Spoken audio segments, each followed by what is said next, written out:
देखिए, मेरी पार्टी अपना दल जातीय जनगणना की पक्षधर है। साफ तौर से, स्पष्ट तौर से पार्टी का ये पक्ष है। लेकिन फिलहाल हमारी सरकार ने इस संबंध में अभी कोई घोषणा नहीं की है। निश्चित रूप से इस संबंध में जो मंथन हो रहा होगा वो बहुत जल्द मैडम हिंदुत्व की जो बात चल रही है, हिंदुत्व की बात चल रही है, हमारा एजेंडा सामाजिक न्याय है, हम उसी की बात कर रहे हैं। नहीं मैडम, ये तो एक रहोगे नेक रहोगे, आपको पिछड़ी की राजनीति करनी है। उसी भारतीय जनता पार्टी में आप शामिल हैं। उनने हिंदुत्व की बात की है और आपको पिछड़ी की राजनीति, आप हिंदुत्व की राजनीति करना चाहेंगी या पिछड़ों की? एक मिनट हो गई आपकी बात। अपना दल एनडीए गठबंधन का एक घटक है। हर घटक दल की अपनी एक विचारधारा होती है।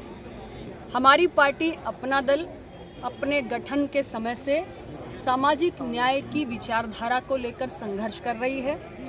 प्रधानमंत्री नरेंद्र मोदी जी के नेतृत्व में सामाजिक न्याय से जुड़े हुए एक नहीं अनेक फैसले किए गए हैं और सामाजिक न्याय के एजेंडा पर हम एनडीए में शामिल हैं।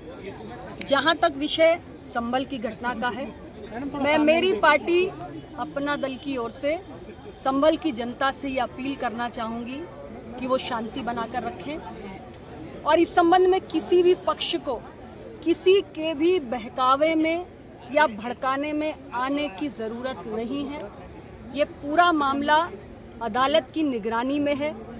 माननीय उच्चतम न्यायालय ने इस संबंध में एक न्यायिक आयोग का गठन किया है। आयोग पहुंचा है। आयोग अपनी जांच, अपनी तफ्तीश कर रहा है। उसकी रिपोर्ट आएगी। ये देश कानून से चलेगा, संविधान से चलेगा।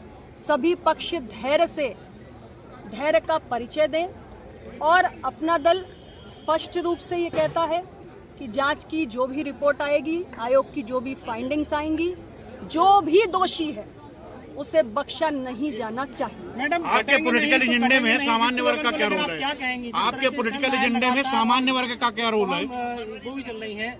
मैंने अपना बात रख दी और मुझे लगता है बहुत स्पष्ट रूप से। अब संभल के बाद अजमेर शरीफ की बात चल रही है सर्वे को लेकर। मैडम, भर्ती की सफलता के बाद 140 करोड़ के देश में कौन क्या कह रहा है, हर किसी की बात। आपके एजेंडे में सवालों को लेकर के कोई है? एजेंडे में सामान्य वर्ग का क्या रोल है?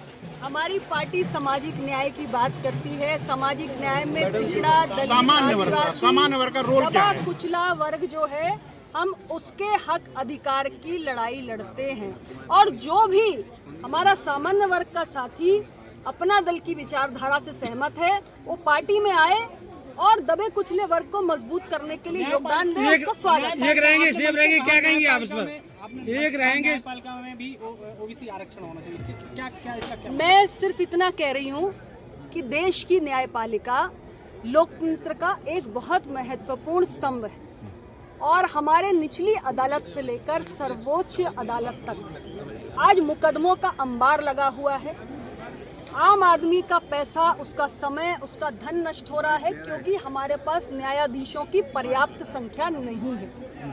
और जिस तरीके से आज हमारे सदन में, चाहे राज्यों के सदन हो, चाहे पार्लियामेंट हो, वहाँ पर हम हर वर्ग को प्रतिनिधित्व दे रहे हैं। लोकतंत्र की मजबूती के लिए न्यायपालिका में भी हर वर्ग का प्रतिनिधित्व होना चाहिए। सोशल डाइवर्सिटी इन जुडिशरी, न्यायपालिका में सामाजिक विविधता, ये अपना दल की सोच है और इसको हम निरंतर समाज के बीच में आपके नेता ओबीसी को तो संविधान ने आरक्षण दे रखा है। मैडम, आपके नेता 2027 में आपको मुख्यमंत्री देखना चाहते हैं, इस बारे में आप क्या? देखिए, कार्यकर्ता है, कार्यकर्ता अपने नेता को अपनी पार्टियों पर, ऊंचाइयों पर देखना चाहता है। हर पार्टी का कार्यकर्ता, किसी भी दल का कार्यकर्ता या समर्थक अपनी पार्टी या अपने नेता को ऊंचाइयों पर देखना चाहता है। ये तो कार्यकर्ताओं की स्वाभाविक भावना होती है। जिस दल के पास जाएंगे उस दल के कार्यकर्ता आप क्या कहेंगे? मैं अपने कार्यकर्ताओं से सिर्फ इतना कहूंगी कि आप एक सेतु हैं। जनता के बीच में बने रहिए, संघर्ष करिए, उनके मसलों को मजबूती के साथ उठाइए, जुड़े रहिए। बाकी वक्त पर छोड़िए। हमसे जुड़े रहने के लिए हमारे YouTube चैनल को सब्सक्राइब करें और नई वीडियो की नोटिफिकेशन के लिए बेल आइकॉन को दबाएं। अगर आप ये वीडियो Facebook पर देख रहे हैं तो लाइक जरूर करें और ज्यादा से ज्यादा शेयर करें। धन्यवाद।